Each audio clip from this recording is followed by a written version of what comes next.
तरुणाई के प्रखर प्रवक्ता, शंका समाधान प्रणेता, गुणायतन प्रणेता, परम पूज्य मुनिवर श्री प्रमाण सागर जी महाराज की, मुनिवर श्री निर्वेग सागर जी महाराज की, मुनिवर श्री संधान सागर जी महाराज की, चतुर्विद संघ की।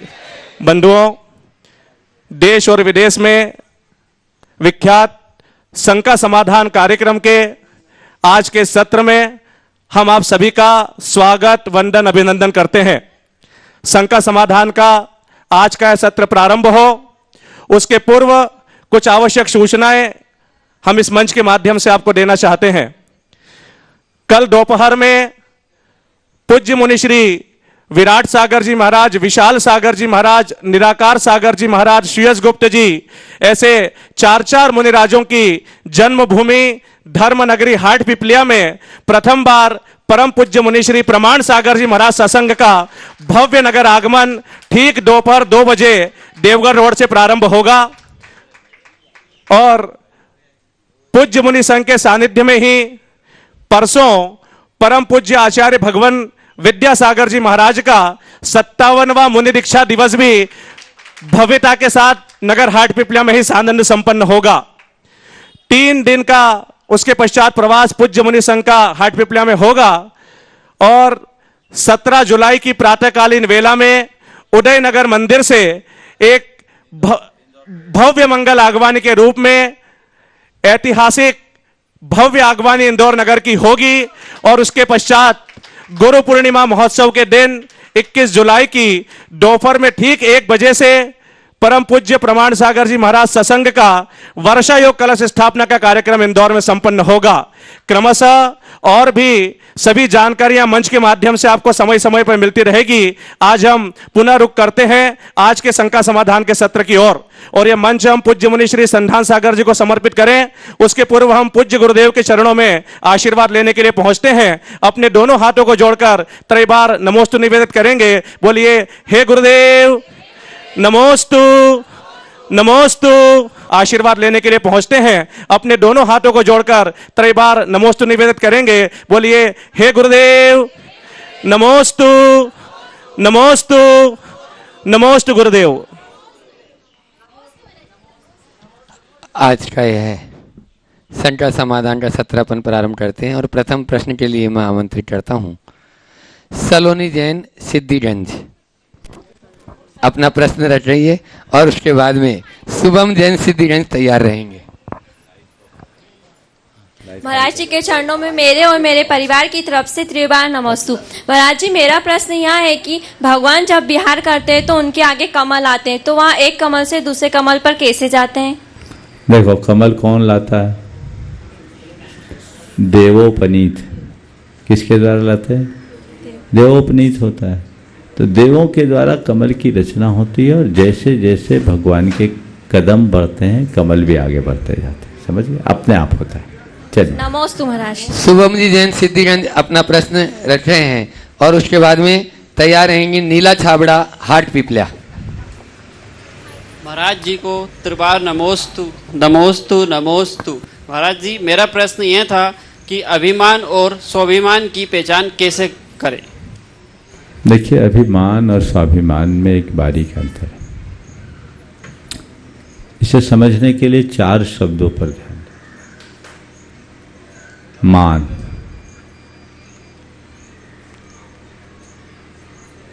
अभिमान, स्वाभिमान और मद। स्वाभिमान, अभिमान, मान और मद, चारों में थोड़ा थोड़ा अंतर है। स्वाभिमान में सम्मान की चाह नहीं है, पर अपमान न हो इसकी सावधानी है। दूसरे शब्दों में कहूं तो अपनी गरिमा को बनाए रखना स्वाभिमान है। योग्यता के अनुरूप मान चाहना, सम्मान चाहना मान है। योग्यता से अधिक सम्मान की चाह अभिमान है और अपने अलावा औरों को कुछ भी न गिनना ये मद या घमंड है। समझ गए? तो ये सबसे विकृत रूप। कई बार ऐसा देखने में आता है कि प्राय लोग अभिमान को ही स्वाभिमान मान लेते हैं। उसने मेरा सम्मान नहीं किया, हमें सम्मान की चाहिए नहीं। समझ गया? ऐसा देखना चाहिए। नमोस्तु। आगे नीलाजी छाबड़ा हाट पीपलिया अपना प्रश्न रख रही हैं और उसके बाद में तैयार रहेंगी श्रीमती निशा जैन 78 मंदिर पाठशाला वहाँ से। मुनि श्री प्रमाण सागर जी महाराज के चरणों में बारंबार नमोस्तु नमोस्तु नमोस्तु, मुनि संघ के चरणों में नमोस्तु नमोस्तु नमोस्तु। महाराज जी, हमारा प्रश्न है कि व्यक्ति अपने जीवन में कर्म का फल कैसे भोगता है? देखो, कर्म का फल हर प्राणी भोगता है। आपने पूछा कैसे भोगता है। हम 24 घंटे प्रवृत्तियां करते हैं। जैसी प्रवृत्ति करते हैं वैसे कर्म के संस्कार हमारी आत्मा में चिपकते हैं, और जैसे कर्म के संस्कार हमारी आत्मा में चिपकते हैं, कालांतर में पककर वे हमें अच्छा और बुरा फल प्रदान करते हैं। इसे कौन देता है? कोई नहीं देता। ये स्वाभाविक रूप में होता है।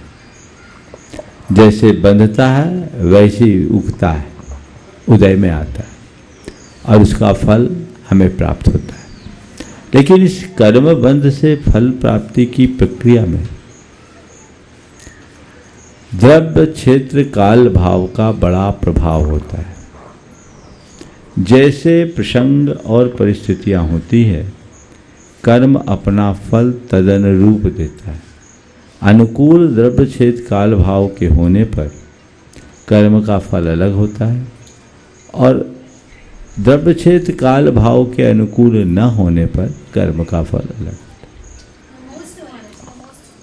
शशि जैन निशा जैन 78 इंदौर अपना प्रश्न रख रही है। एक साथ खड़े हो जाएंगे 78 वाले सभी। शशि जैन जी का प्रश्न है 78 इंदौर।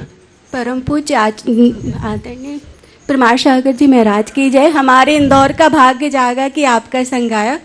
महाराज जी, मेरा प्रश्न है कि आज की जनरेशन से अपन बोलो कि कम से कम संडे के संडे पूजन करो, धर्म करो, तो वो कहते हैं केवल पूजन करना ही धर्म नहीं है। आप लोग घंटों मंदिर में बिताते तो वो धर्म नहीं है। हम लोग कोई पाप कर रहे तो वो भी धर्म है। तो इसको कैसे समझाएं? हम लोग पाप कर रहे नहीं, कोई पाप नहीं कर रहे, भाव अच्छा रख रहे, तो वो भी मेरा धर्म है। बिल्कुल उनकी बात का स्वागत कीजिए। कहो बेटा, तुम लोग जो कह रहे हो बिल्कुल वो धर्म है। हाँ। हम उसको अधर्म नहीं कहते, लेकिन पूजा कर लोगे तो एक कदम आगे बढ़ जाओगे। इसलिए वो भी करो और ये भी करो।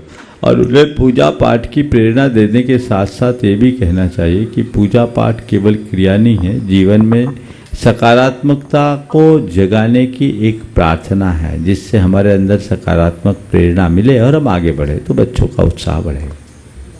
हाँ। नमोस्तु शशि जी जैन आपके चरणों में शत नमोस्तु 78 विजयनगर की समाज की तरफ से। महाराज जी, एक तो भावना योग के बारे में बोलना चाहूंगी। हम लोग 1.5 साल पहले शिखर जी आए थे, और मम्मी जी पहले भी करते थे भावना योग, और जब से निरंतर करते, मम्मी जी साथ में भी आए हैं, वो पीछे बैठे हैं। तो महाराज जी वो 84 के हो गए, उनके 2-3 ऑपरेशन भी हो चुके, लेकिन मंदिर पैदल जाना, अपना घर में काम करना, यहाँ तक कि आकर मम्मी जी को बहुओं को भी पूछते हैं कि कुछ काम करवा दूं मैं चौके में, इतनी एनर्जी है उनमें। वो महाराज जी पहले थोड़ा बहुत तो क्रोध सबको, हमको भी रहता, उनको, लेकिन अब आज मेरा प्रोग्राम बना यहाँ आने के लिए, तो वो नहीं आ पा रहे थे, तो बोले मुझे कोई गुस्सा नहीं आ रही, तू अपने आप आराम से जा। फिर इत्तेफाक से ड्राइवर मिल गया और उनको लेके आई, मतलब बहुत खुश है। दूसरा महाराज जी, मेरा प्रश्न ये है, एक तो बारिश आने वाली है, तो बारिश का जल सभी बोलते अभी भरना या बाद में, और एक प्रश्न है महाराज जी, दान दे के आओ। कहीं भी जैसे दान देते हैं 50,000 या 1 लाख, कुछ भी भावना होती है, घर आओ पतिदेव तुरंत हमें दे देते हैं, तो वो पुण्य उन्हें लगता है या हमें लगता है? सबसे पहले तो आप भाग्यशाली हो कि आप बोल के आती हो और पतिदेव दे देते हैं। बहुत कम होता है, ज़्यादातर तो पतिदेवों से डर करके चुपचाप देती, बताते भी नहीं है, अंदर ही अंदर दे देती है। दान की भावना होनी चाहिए। आपके 2 सवाल हैं। पहला सवाल, बारिश के पानी के संग्रह का समय क्या है? अब बिल्कुल समय आ गया, सावन भादों का जल भरना चाहिए, और अभी ही भरा जा सकता है। इतना भर लीजिए कि साल भर आपको पानी की कमी न हो। और मैं सभी से कहूँगा, बरसात के जल को संचित करिए, वो अमृत है, आपको कुएं का बहुत अच्छा विकल्प है। अगर घर के पानी को स्टोर करने की व्यवस्था आप बना सके, कदाचित आप घर में टैंक तो अब नहीं बन पाएगा, लेकिन जो सिंटेक्स वगैरह की 4 लेयर की टैंक होती है, उसमें भी इसको स्टोर कर सकते हैं। उसमें मिट्टी का कण भर न जाए तो पानी 50 साल तक खराब नहीं होगा। ऐसा मैं रखती हूँ महाराज जी, 2 साल तक मेरा पानी खराब नहीं कभी होगा। नहीं नमोस्तु होगा। महाराज जी। अब आपका जो दूसरा सवाल है हाँ, कि घर में हम कहीं दान बोल कर आते हैं वस्तुरत और पति देव देते हैं, आते हम उसे पहुंचा देते हैं, तो इसका पुण्य किसको मिलेगा? पहली बात तो यह है कि पति देव देते हैं, बिल्कुल सही है, बिजनेस के प्रमुख, घर के मुखिया वो हैं और उनको देना चाहिए। लेकिन ये बताइए, पति की जो संपत्ति है केवल उनकी ही है? नहीं, वो हमारी भी है ना महाराज तो जी। फिर आपका भी शेयर है। अच्छा, तो जब उनने दिया तो केवल अपना दिया कि पूरे घर का दिया? पूरे घर कर दिया, लेकिन तो अपने अब पास घर ने अनुमोदना की तो सबको बराबर पुण्य मिलेगा, और जिसके निमित्त से दिया उसको ज्यादा पुण्य मिलेगा। नमोस्तु महाराज जी, नमोस्तु। आज अपने इस संकर समाधान के सत्र में पूज्य गुरुवर के दर्शनार्थ इंदौर से ब्रह्मचारिणी रेखा दीदी और शशि दीदी यहाँ पर उपस्थित हैं। आप लोग जोरदार तालियों से उनका स्वागत अभिनंदन करें और वे अपना प्रश्न पूज्य महाराज श्री चरणों में रखें। जिन शासन की शान है, चारित गुणों के धाम है, ऐसे प्रमाण सिंधु गुरु त्रय के चरणों में शत शत प्रणाम है, शत शत प्रणाम है। हम सभी के आस्था के ईश्वर ऐसे पूज्य गुरुवर के चरणों में अनंत अनंत नमोस्तु, और शुल्लक जी के चरणों में भी इच्छामि इच्छामि। गुरुवर, मेरा प्रश्न है कि पुण्य कमाने के लिए अनेक निमित्त हैं, जैसा कि महापुराण ग्रंथराज में कारिका आई है कि पुण्यम जिनेन्द्र पर पूजनम साध्य साध्यम साध्य माध्यम पुण्यम सुपात्रगत दानम समुत्थ मन्यत।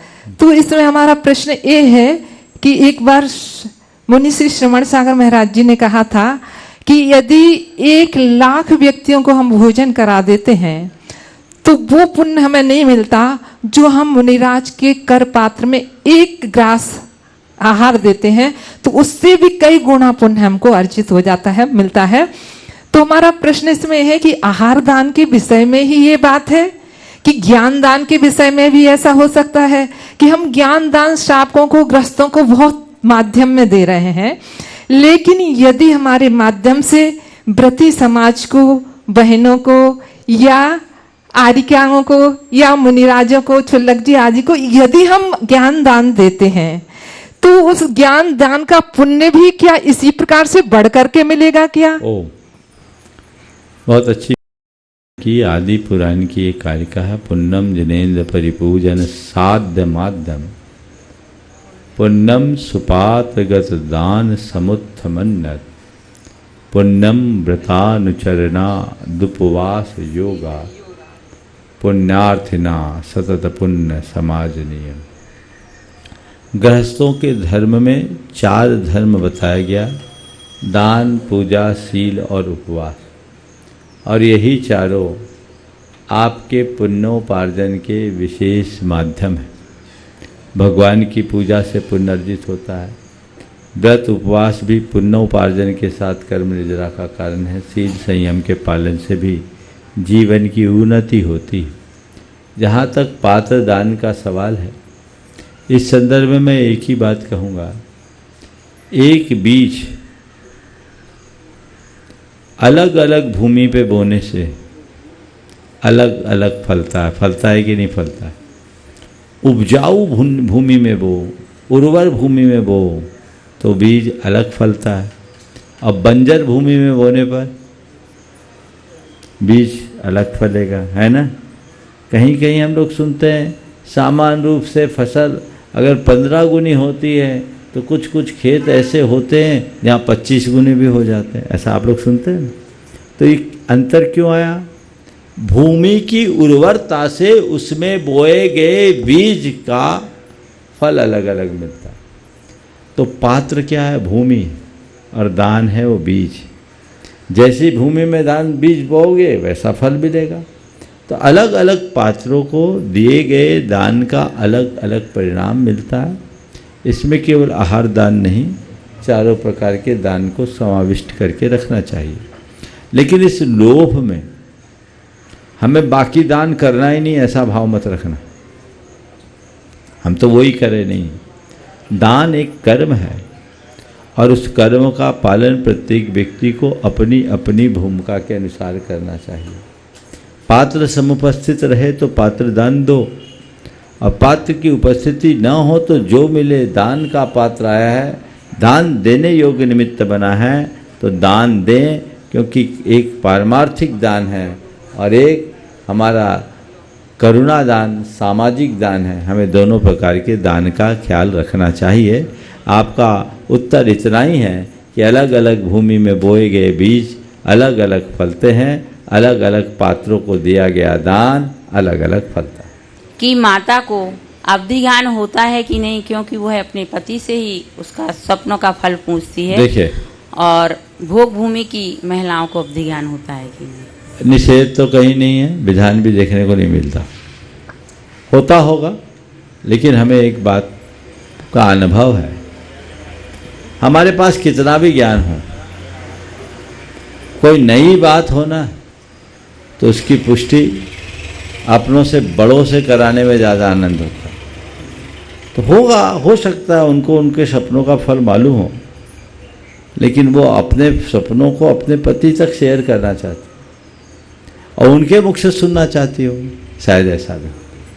चलिए, और भोग भूमि का भी निषेध नहीं है। हाँ, अपने बीच में गुणायतन के संस्थापक सदस्य मुकेश जी, रीता जी जैन इंदौर यहाँ पर उपस्थित। इंदौर नहीं, तिल्लोर इंदौर। हाँ, इंदौर के पास तिल्लोर इंदौर। नमोस्तु महाराज जी। दोनों एक साथ सब आ जाए, वहीं से कर लो। हाँ, अच्छा, कवर कर लो, बोलो। तीनों महाराज जियों को नमोस्तु नमोस्तु। महाराज श्री, मैं ये पूछ रही थी, जैसे समाज के लोग नहीं रहते तो स्वाध्याय करना है अपन को, तो किस तरह से शास्त्र वगैरह कौन से घर बैठे शास्त्रों को पढ़ो। कौन सा शास्त्र है? सबसे पहले अगर आपको स्वाध्याय की एकदम शुरुआत करनी है तो अभी आचार्य महाराज का इष्टोपदेश है, उसे पढ़ो। अच्छा। आपको महाराज जी से मिल जाएगा।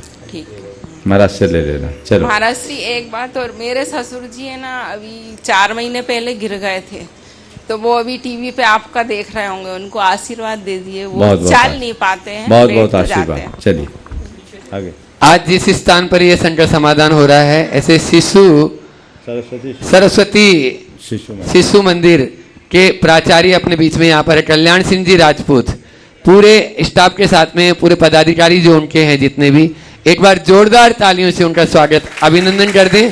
और मैं चाहूँगा कि जो साथ में जो बिहार का आने वाली जो टीम है, अपने हरिश्चंद्र जी जो गुणायतन के ट्रस्टी हैं, साथ में ही आलोक जी जैन, चिरमिरी, तपस जी, वे चले जाए, तापस जी, वे जाके उनका स्वागत अभिनंदन कर रहे हैं। आप लोग तालियों में कंजूसी न करें, बहुत ही उदार मना है और अपने परिणामों को उन्होंने बहुत ही अच्छा महाराज जी चरणों में व्यक्त किया कि आज हमारा कोई प्रबल पुण्य था जो यहाँ पर गुरुवर के चरण पड़े।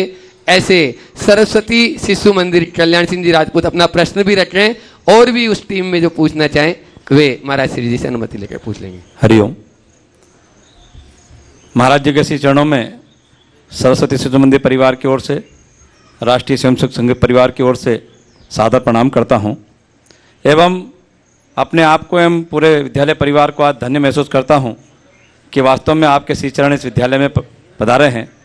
निश्चय ही हमारे कुछ पूर्वजनों के पुण्यों का उदय हुआ है जो आपका सत्संग यहाँ पर आना हुआ है।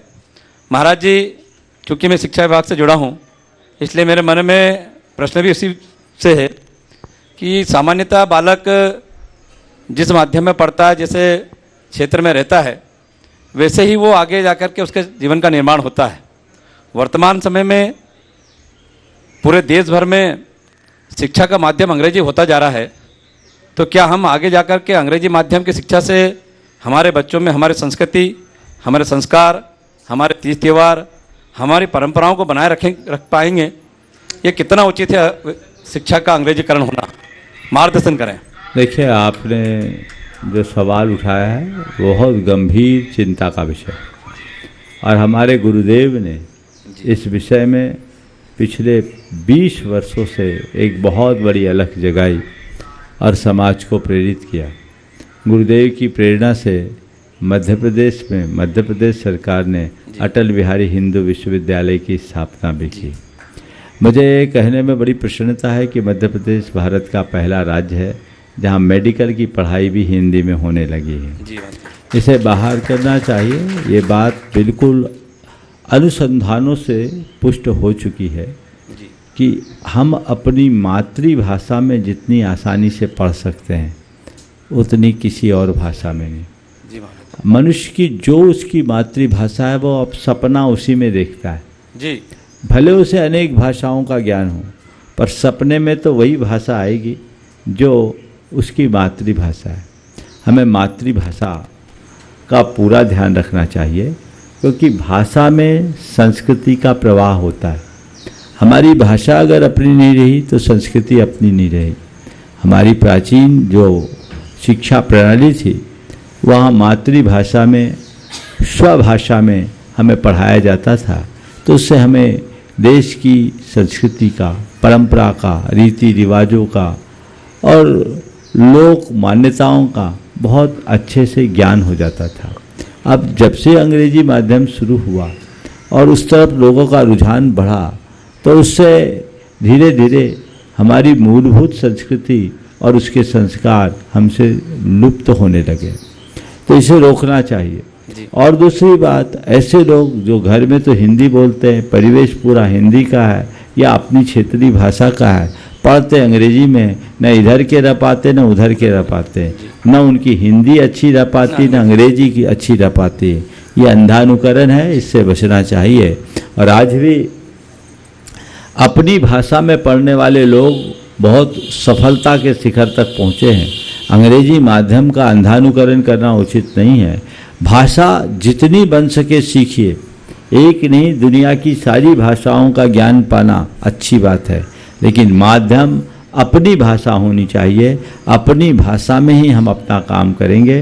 गुरुदेव ने हमेशा एक नारा दिया, अंग्रेजी हटाओ स्वभाषा लाओ। हम अपनी भाषा की बात करें।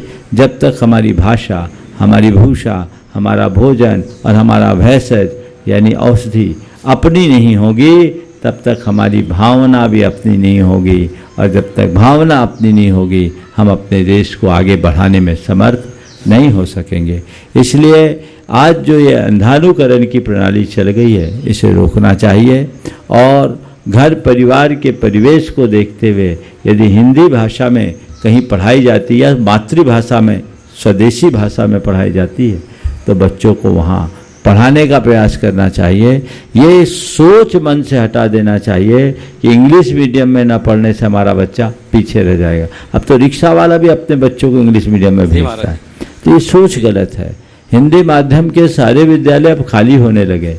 एक जमाने में जहाँ लाइन लगती थी आज वहाँ प्रवेश नहीं है, तो ये चीज़ें गंभीर है, चिंतनीय है, इसलिए इसे बदलना चाहिए। गुरुदेव ने न केवल प्रेरणा दी अपितु तो पहल भी की। प्रतिभाशालियों को विशुद्धतया हिंदी माध्यम से जोड़ दिया और वहाँ त्रिभाषाई शिक्षा दी जाती है, हिंदी, संस्कृत और अंग्रेजी। तो हमें भाषाओं का पूरा ध्यान रखना चाहिए और लोगों के अंदर भी इस बात की जागरूकता आनी चाहिए। तो धन्यवाद महाराज जी, सादर प्रणाम। और भी कोई प्रश्न करना चाहे? आगे राजकुमारी जी जैन जबलपुर अपना प्रश्न कर रहे हैं और उसके बाद में पूरी बिहार टीम जो है एक साथ खड़ी रहेगी और तापस जी जैन आई नहीं है बिहार टीम, तापस भाई बिहार टीम में देर आ रहे हैं। महाराज श्री के चरणों में त्रिवार नमोस्तु नमोस्तु नमोस्तु। महाराज जी मेरा प्रश्न है कि सिंह इतना क्रूर होके और हिंसक प्राणी होके भी माने 5 में न रख तक जाता, स्त्री इतना पाप तो नहीं करती होगी कि छत में न रख जाती है? देखो, सिंह क्रूर है, हाँ, मानता हूँ, लेकिन उसकी क्रूरता अकारण नहीं होती। जब उसको भूख लगती है तभी किसी का शिकार करता है। भरे पेट में बाजू से निकल जाए कुछ नहीं छिड़ता, आपने देखा है बहुत सारे वीडियोज। तो वो अगर क्रूरता अपनाता है तो उसकी क्रूरता अल्पकालिक होती है और सप्रयोजन होती है, और उस क्रूरता के परिणाम स्वरूप वह भी दुर्गति का पात्र बनता है। लेकिन कई लोग हैं जो भले उस लेवल की क्रूरता न करें पर छोटे लेवल की क्रूरता इतनी करते कि दिन भर उसी में रमे रहते हैं। तो गड़बड़ हो जाता है, ध्यान रखना। नमोस्तु महाराज जी। छोटे स्वार्थ में बड़ा पाप करना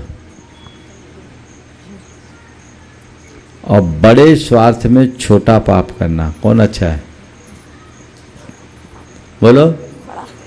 छोटे पाप में, छोटे स्वार्थ में बड़ा पाप करना कभी अच्छा नहीं। बड़े स्वार्थ में छोटा पाप करो, कम से कम करो, ऐसा प्रयास। ओ बोलो। नमोस्तु नमोस्तु नमोस्तु। महाराज जी, व्रती लोग घर में वृक्षरोपण कर सकते हैं और फिर जैसे नीम की पत्ती तोड़ना, पुदीना की पत्ती तोड़ना। व्रती खेती कर सकता है कि नहीं? बोलो।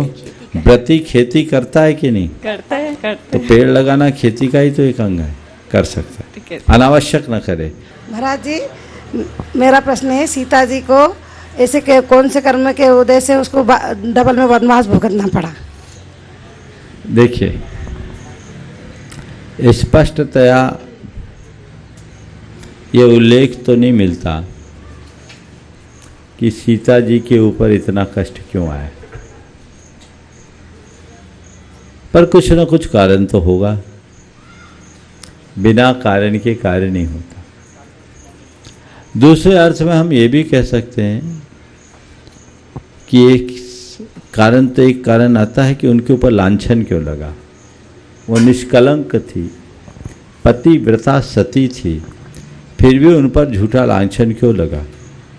तो उसके विषय में हमारे शास्त्रों में, जैन पूरा रामायण में ऐसा आता है कि एक मुनि और एक कारिका एकांत में बात कर रहे थे।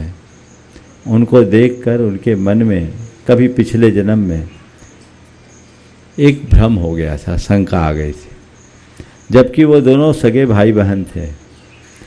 बहुत वर्षों बाद कहीं मिलना हुआ, आपस में बातचीत कर रहे थे, दोनों युवा थे और उनके मन में उनके प्रति नकारात्मकता आई।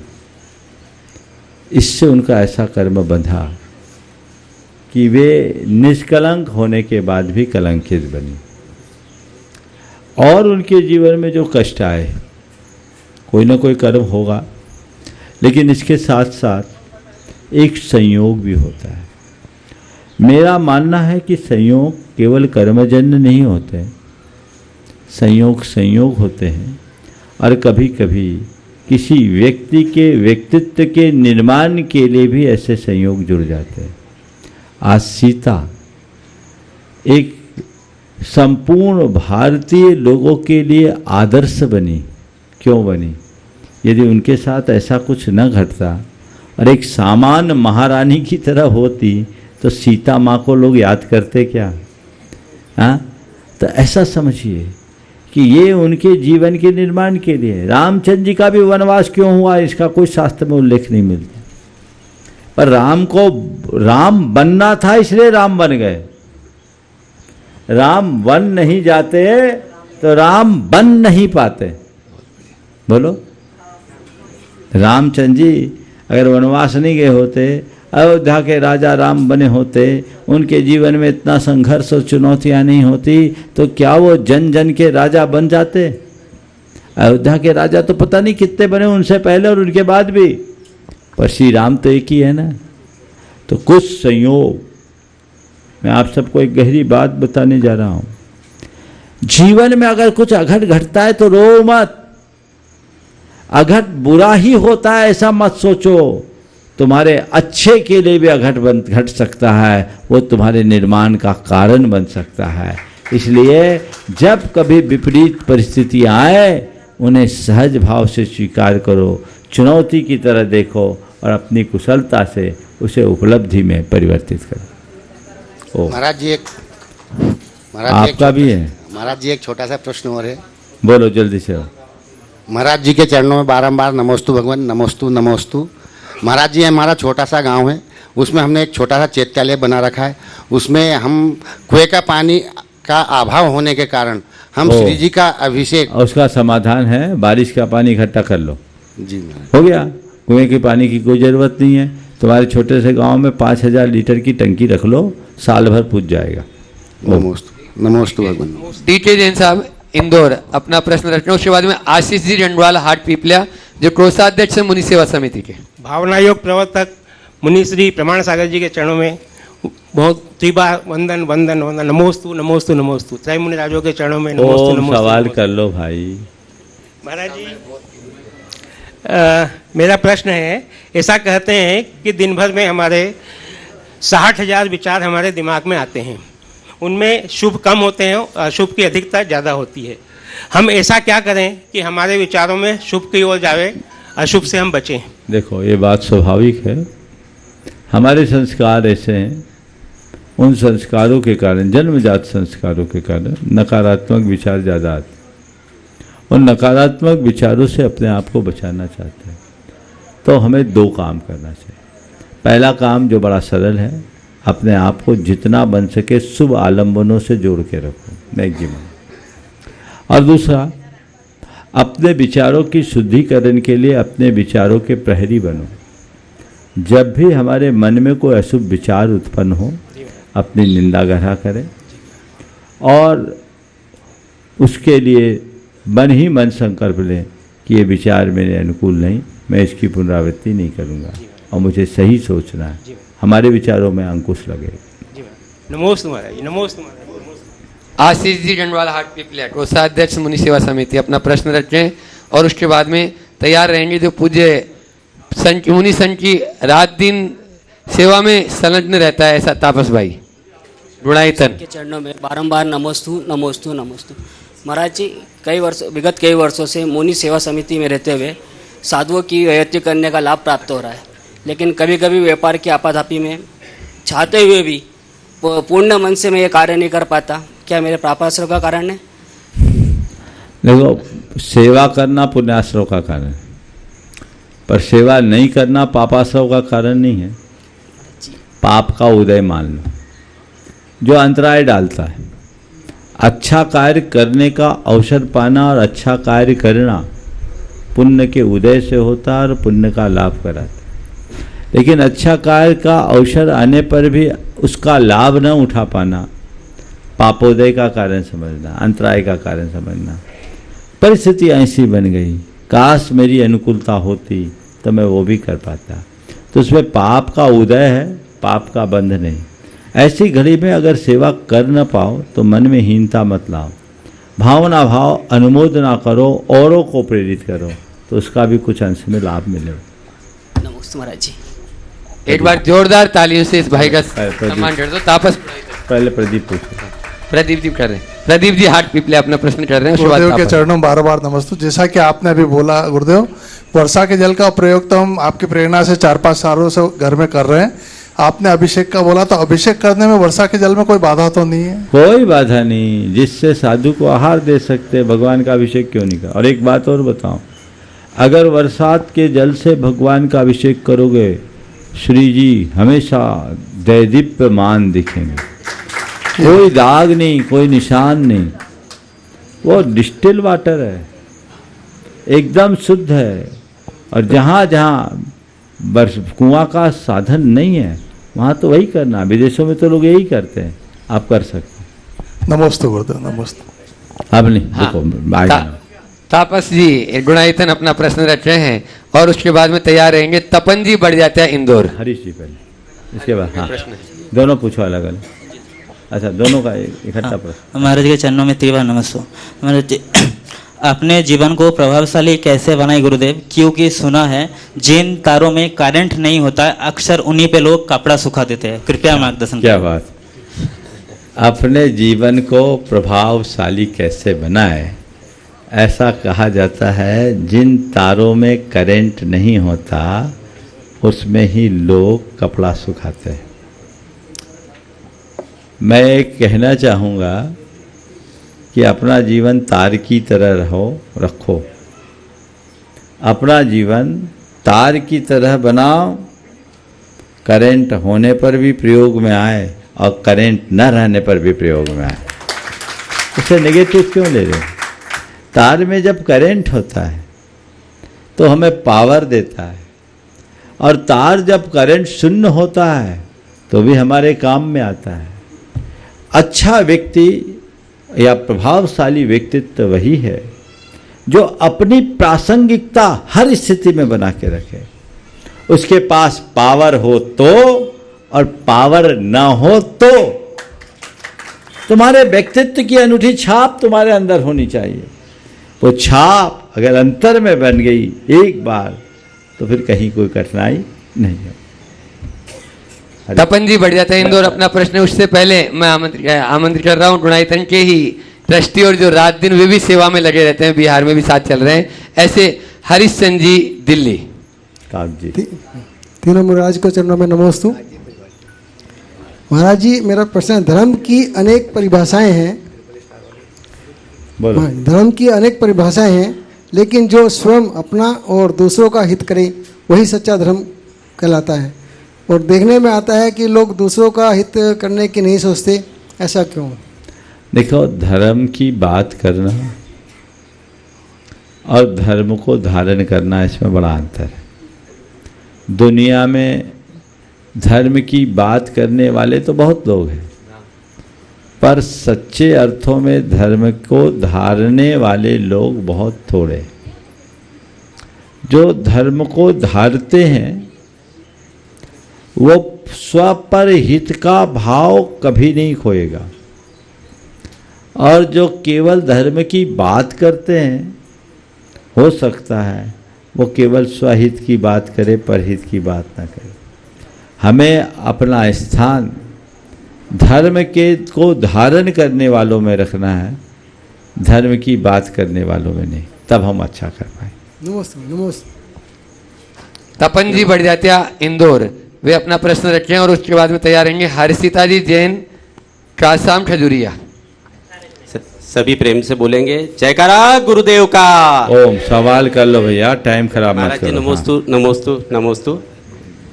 महाराज जी मैं आप शंका समाधान निरंतर आपका सुनता हूँ, आप उसमें युवाओं को प्रेरित करते हैं धर्म के प्रति। एक छोटा सा विचार मेरे मन में काफ़ी दिनों से है, आज मैं विशेष आपके सामने रखने के लिए आया था। जैसे हम लोग हमारे परिवार के युवाओं को मंदिर वगैरह अभिषेक पूजन के लिए तीर्थ स्थानों पे भेजते हैं, पूजन प्रक्षाल के लिए भेजते हैं, तो वहाँ पे कुछ ऐसे व्यक्ति भी उनको मिलते हैं जो कुछ उनको टीका टिप्पणी की, आपने धोती ऐसी पहनी है, आपने द्रव्य ऐसा चढ़ाया, भगवान के चरण क्यों आपने ऐसे छू लिए। तो मैं आपसे मार्गदर्शन चाहता हूँ कि ऐसी परिस्थिति में हम क्या करें। युवाओं में एक डर का माहौल रहता है मंदिर जाने के लिए, हम उनको बोलते हैं तो वहाँ कहते हैं वो अंकल हमको ऐसा बोलते हैं वैसा बोलते हैं। तो मैं थोड़ा मार्गदर्शन उनके लिए भी और अपने लिए भी चाहता हूँ। कई बार इस संदर्भ में मैंने बताया है, मैं खुद इसका शिकार रहा। मैं बहुत छोटा था, मंदिर गया, बहुत सारे बड़े लोग खड़े खड़े भगवान को हाथ जोड़ के आ जाते थे, मैं भी खड़े होकर के हाथ जोड़ा, चला आया। तो वहाँ पर एक ब्रह्मचारिणी जी थी, उनने मुझे उसी मूवमेंट में कहा, ए छुरा ढोक दे ढोक। और जैसे ही वो बोला ढोक दे ढोक, मैं फुर्र होके भाग गया। अब उस दिन का दिन कि मैंने मंदिर जाना बंद कर दिया। मुझसे कहा गया कि मंदिर जाओ, मैंने कहा मैं नहीं जाऊंगा, बाई जी डांटती है। बिहार झारखंड में ब्रह्मचारिणी को बाई जी बोलते हैं, मतलब बाई जी डांटती है, हम मंदिर जाना बंद कर दिए। तो ऐसा कईयों का धर्म छूट जाता है टोका टाकी करने से। मैं आप सबसे कहूँगा कि कोई व्यक्ति पहली बार धर्म का कार्य करने आया, मंदिर आया, उसकी गलतियों को अनदेखा कीजिए, उसकी सराहना कीजिए, उसकी प्रशंसा कीजिए।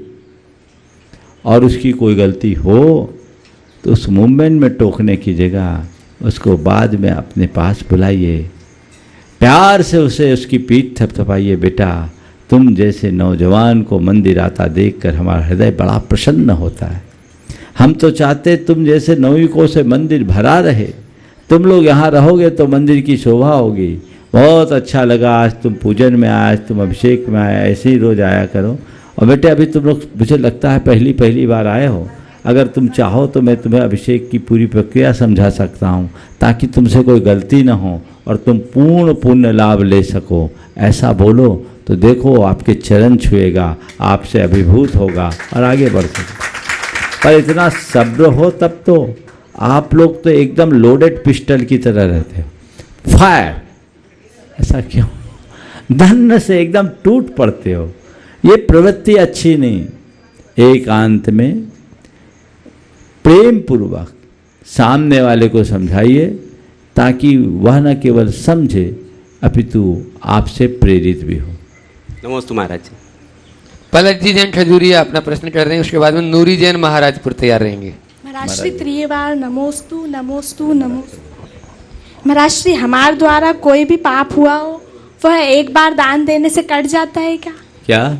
हमारे द्वारा कोई भी पाप हुआ हो वह एक बार दान देने से कट जाता है क्या? फिर तो लाइसेंस मिल गया पाप करने। बढ़िया, मैं बोलूंगा तो तुम तो कहे महाराज ने कह दिया एक बार दान दे दो पाप कट जाएगा। पाप से बचो, पाप से बचो, जितना बन सके उतना पाप से बचो। दान देने से पाप कटता है ये सच है, पर दान देने से सारा पाप कट जाता है ये बात सही नहीं। ठीक है, चलिए इनको दीजिए। नमोस्तु नूरी जैन मेरा प्रश्न महाराजपुर। यह है कि घर के बाहर शुभ लाभ लिखने से क्या फायदा होता है? क्या शुभ लाभ लिखने से? बहुत अच्छा सवाल।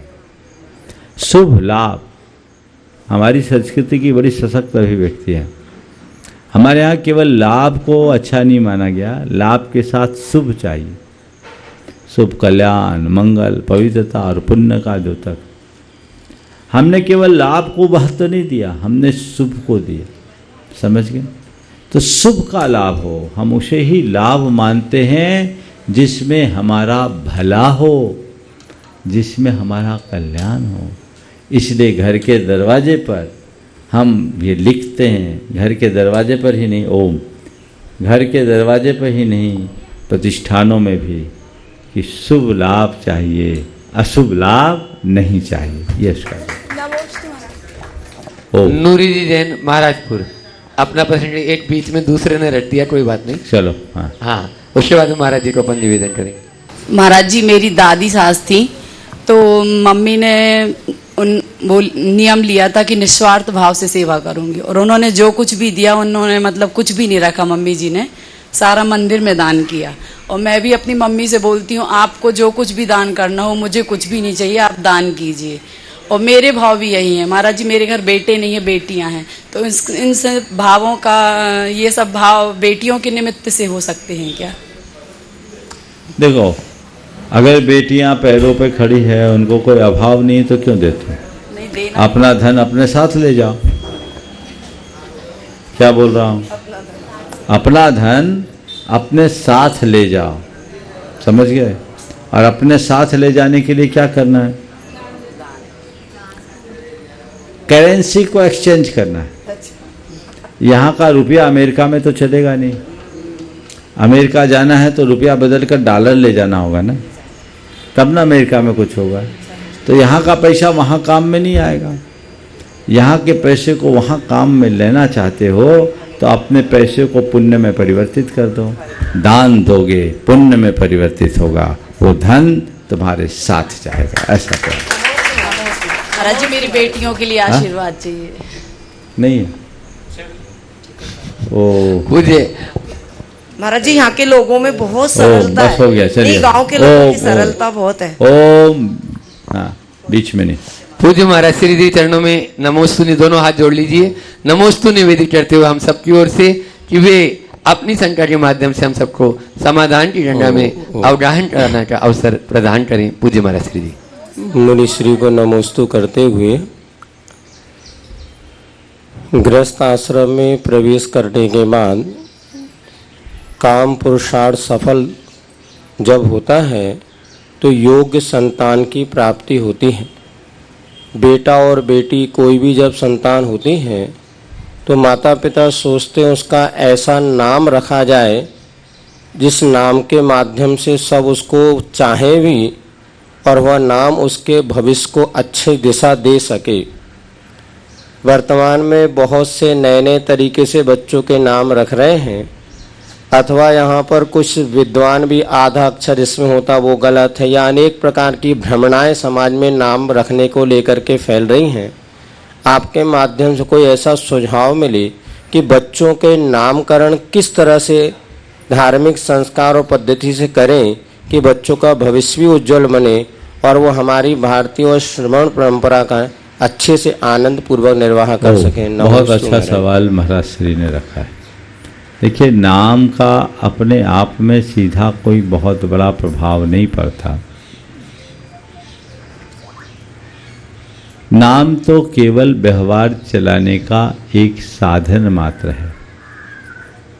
हमने ऐसे अनेक लोगों को देखा है जिनका नाम फकीर चंद था पर अरबपति हुए।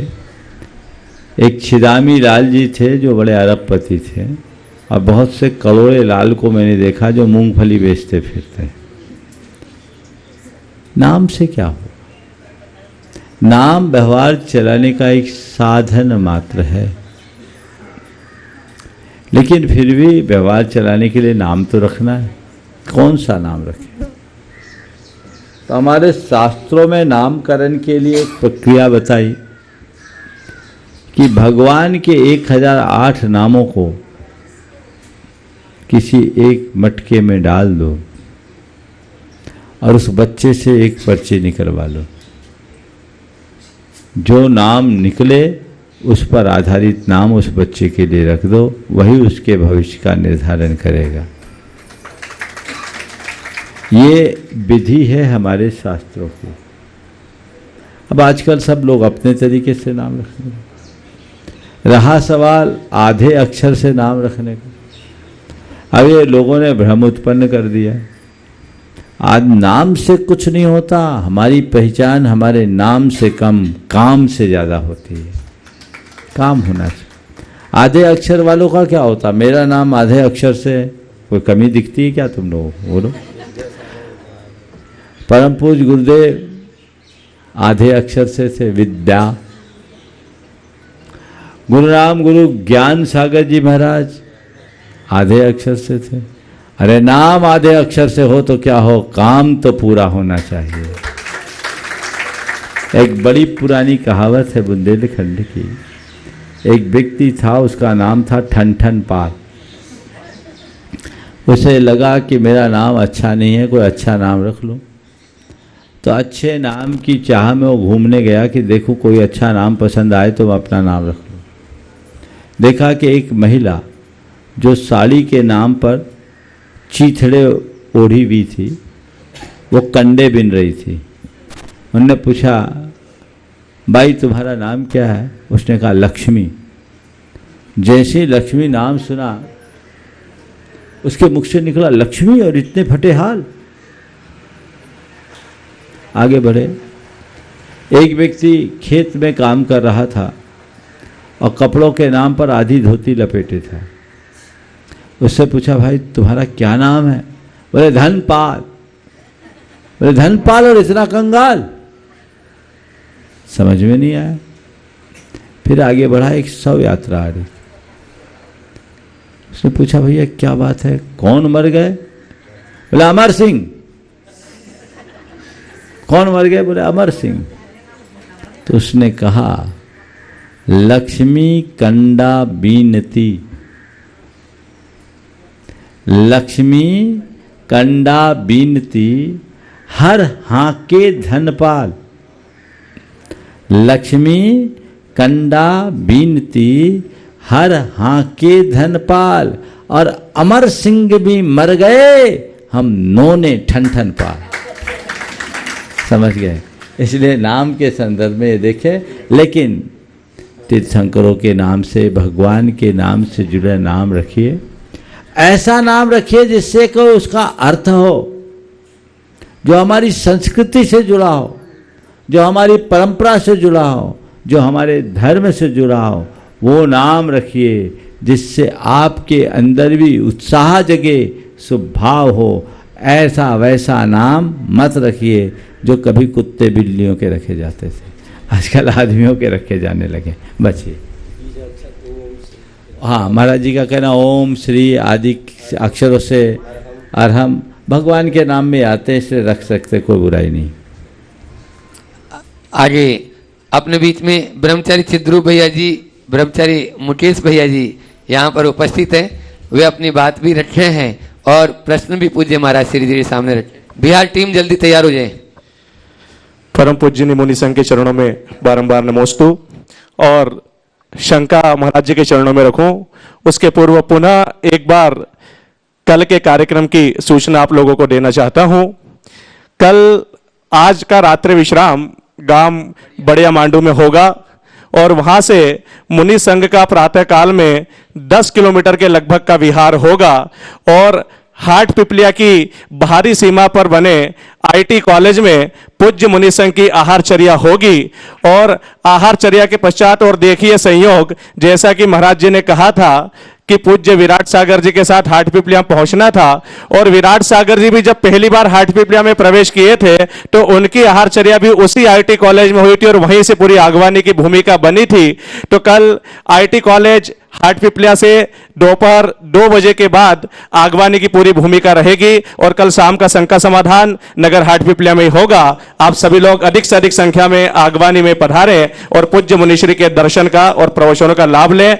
और उसके पश्चात 11 तारीख को परम पूज्य आचार्य भगवान गुरुदेव श्री विद्यासागर जी महाराज का 57वां मुनि दीक्षा दिवस भव्याति भव्य रूप से पूज्य मुनि श्री प्रमाण सागर जी महाराज सत्संग के सानिध्य में धर्मनगरी हाट पिपलिया में मनाया जाएगा। आप सभी लोग सादर आमंत्रित हैं। बिहार टीम में अरियन जी अजमेरा, एक बार जोरदार तालियों से इन सबका सम्मान कर दीजिए। अभी भी आगे की व्यवस्था बना के आ रहे हैं ये सब लोग एक साथ। हाँ पूरी टीम, हाँ सभी एक साथ एक प्रश्न कर लो जल्दी। नमोस्तु महाराज जी। महाराज जी, जब भी मुनिचर्या की बात आती है तो हम सब कहते हैं एकदम चतुर्थ काल जैसे मुनिचर्या है, पर जब श्रावकों की बात आती है तो हमको पता ही नहीं है कि चतुर्थ काल में श्रावकों की चर्या कैसी होती थी। और महाराज जी, जब हम पंचम काल में भी चतुर्थ काल जैसे मुनि को क्यों चाहते हैं? ये बात बहुत अच्छा है, बहुत अच्छी है। हम लोगों की एक विशेषता है कि हम अपना आदर्श तो बहुत अच्छा रखना चाहते हैं, दर्पण साफ देखना चाहते हैं, भले हमारे चेहरे में धब्बा हो। समझ गए? चेहरे में चाहे जितने दाग क्यों ना हो, दर्पण साफ होना चाहिए। मुनि हमारे दर्पण हैं, हम उनमें स्वच्छ देखना चाहते हैं। लेकिन संत कहते हैं भैया दर्पण तो साफ है ही, तो चेहरा साफ कर तो दर्पण का कोई अर्थ है। तेरा चेहरा खराब तो जग हसाई तेरी होगी दर्पण के लिए। एक प्रश्न महाराज जी आया है कि थकने पर गुस्सा नहीं आता, कोई थकाए तो गुस्सा आता है। हाँ। इस पर हम चाहते हैं कि आप जो है हमें आज हम कैसे बच सकते हैं। आज सुबह ऐसी बात आई, जब मैं बिहार कर रहा था, एक भाई चल रहे थे, उससे किसी ने पूछा कि थकने पर गुस्सा तो नहीं आता? तो मैंने कहा थकने पर गुस्सा नहीं आता, थकाए तो गुस्सा आता। ये बात सही है ना? इसका मतलब ये है कि कोई कार्य चाहे कितना भी कष्टकारी हो, हम अगर बुद्धिपूर्वक स्वीकार ले तो कष्ट में भी आनंद होता है। और कोई कार्य कितना भी सहज क्यों ना हो, हमसे कोई ज़बरदस्ती कराए तो तकलीफ दे होता है। जीवन में अगर हर पल आनंद से भरे रहना चाहते हैं तो एक सूत्र बना लें, कोई भी काम हो चाहे अच्छा हो या बुरा, सहज भाव से स्वीकार कर लो, हर पल आनंद आनंद भरा रहेगा। आज के सत्र को यहीं पर विराम दूंगा। आज नानू खेड़ा के सरस्वती शिशु मंदिर में हम लोगों का पूरा दिन प्रवास रहा और यहाँ के विद्यालय के सभी संचालक, प्रबंधकगण और यहाँ के प्राचार्य और शिक्षकगणों ने बड़ी रुचिपूर्वक, बड़े उत्साह और भक्ति से पूरे के पूरे हम लोगों की परिचर्या में अपनी सहभागिता दी। मैं उन सभी को आशीर्वाद देना चाहूँगा। ग्रामवासियों के हृदय में भी बहुत उत्साह है। मैं सभी से एक ही बात कहूँगा, सत्संग हमारे जीवन का एक बहुत बड़ा कल्याण का कारण है। तुलसीदास जी ने बहुत सार्थक बात लिखी है कि तात स्वर्ग अपवर्ग सुख, तुल न सके एक अंग। तात स्वर्ग अपवर्ग सुख, तुल न सके एक अंग, जो सुख लव सत्संग। कुछ भूल रहा हूं मैं कि तात स्वर्ग अपवर्ग सुख, धरे तुला एक अंग, तुल न सके मिल सकल जो सुख लव सत्संग। स्वर्ग और अपवर्ग का सुख एक तरफ और क्षण मात्र के सत्संग का सुख एक तरफ। अपने आप को सत्संग से जोड़िए। जब कभी भी सत्संग का संयोग मिले उनका लाभ लीजिए। साधु की कोई जात नहीं होती, साधु समग्र मानव जाति का होता है। और यदि उनका लाभ मिलता है तो हमें सर्वोच्च प्राथमिकता देते हुए उनका सानिध्य लेना चाहिए। क्या पता उनकी कौन सी बात हमारे हृदय को परिवर्तित कर दे और जीवन में बड़ा परिवर्तन घटित कर दे। अपने अंदर वही प्रेरणा और भावना जगानी चाहिए जिससे जीवन को बेहतर बनाया जा सके। सभी को यही आशीर्वाद। बोलिए परम पूज्य आचार्य गुरुवर श्री विद्यासागर जी महाराज।